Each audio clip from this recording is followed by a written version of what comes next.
Berapa kali Yahweh menyatakan namanya di dalam Alkitab? Itu bukan "Akulah Tuhan" seperti yang tertulis dalam banyak terjemahan Alkitab.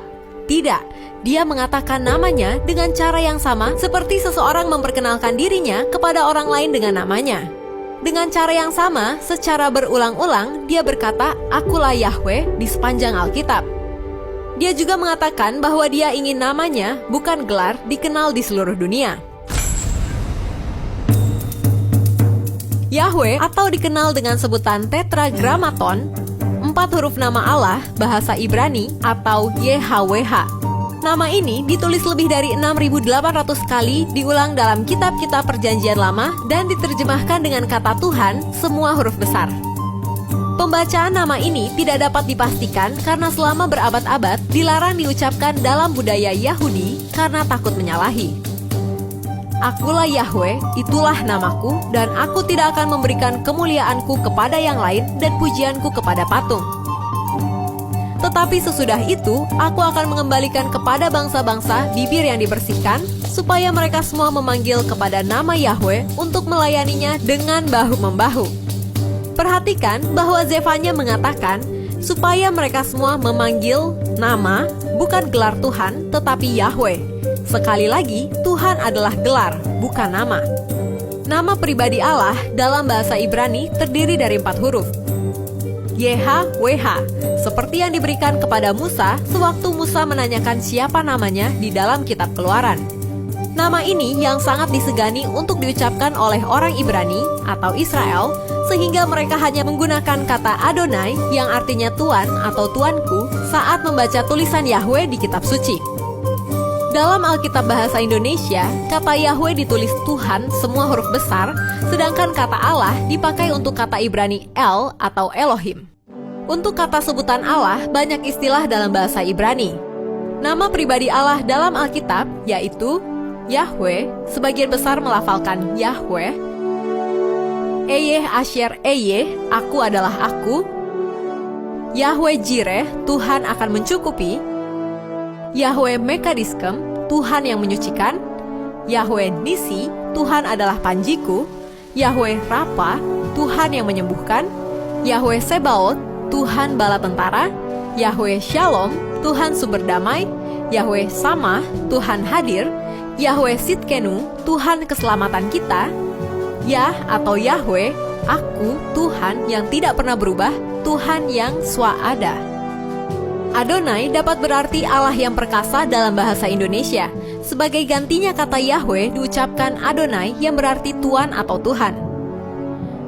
El dapat berarti Allah yang kuat dalam bahasa Indonesia. Elohim dapat berarti Sang Pencipta yang Maha Kuasa dalam bahasa Indonesia.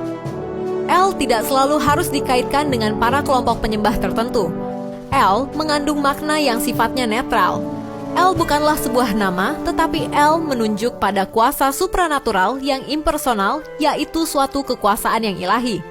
Oleh karena itu, kata El dalam bahasa Ibrani tidak menggunakan kata sandang, seperti H dalam bahasa Ibrani atau de dalam bahasa Inggris yang konkret.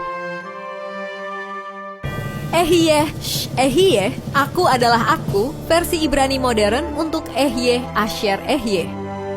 Elohei Avraham, Elohei Yitzhak, Wei Elohei Yaakov, Allah Abraham, Allah Ishak, dan Allah Yakub.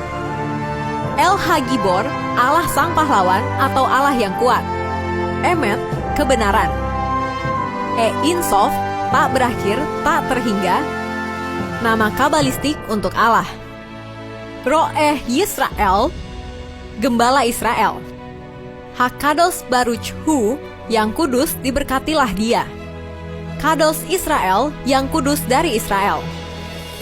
Melek Ha-Melakim, Raja segala raja, atau Melech Malkei Ha-Melachim, Raja segala raja di raja, untuk menyatakan keutamaan terhadap semua gelar penguasa di dunia. Makom atau Hamakom, harafiah tempat itu, artinya maha ada, omnipresent. Magen Avraham, perisai dari Abraham.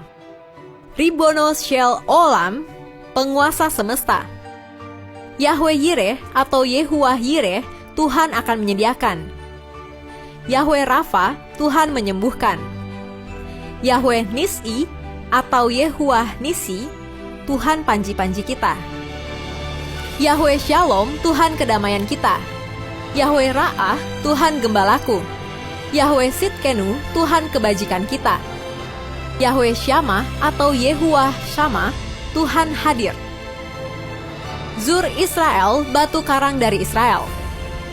Dari sekian nama, gelar atau gambaran tentang Allah dalam Perjanjian Lama, ada 3 kata dasar utama, yakni El, Elohim, dan Yahweh atau Yehova, adalah perlu dari awal memahami arti ketiga nama itu dan hubungannya satu dengan yang lain. Ulangan 5 ayat 9 mencatat, Aku, Tuhan, Yahweh, Allahmu, Elohim, adalah Allah, El yang cemburu. Atau Kejadian 31 ayat 13, Allah, El yang di Betel. Karena itu, Yahweh berbeda dari Elohim, nama diri seorang pribadi meskipun oknum tersebut adalah Allah. Misalnya, seseorang bernama Tono dengan gelar seorang kepala sekolah. Dalam hal ini, menunjukkan Allah sebagai seorang pribadi dan dengan demikian mempertemukan Allah dengan tokoh-tokoh manusia dalam suatu hubungan, membawa Allah dekat kepada manusia, dan ia berbicara kepada para bapak leluhur sebagai teman terhadap yang lain.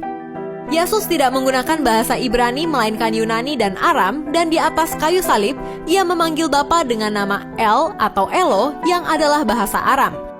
Dalam simbol piktogram Ibrani kuno, nama Yahweh atau Yod-He-Waw-He dituliskan sebagai berikut.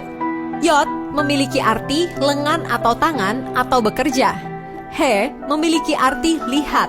Waw atau Vav memiliki arti paku atau pasak. Dibaca, tangan, lihatlah, paku, lihatlah. Yang menarik, jika dibaca dari kiri ke kanan seperti cara kita membaca, terbaca lihat paku, lihat tangan.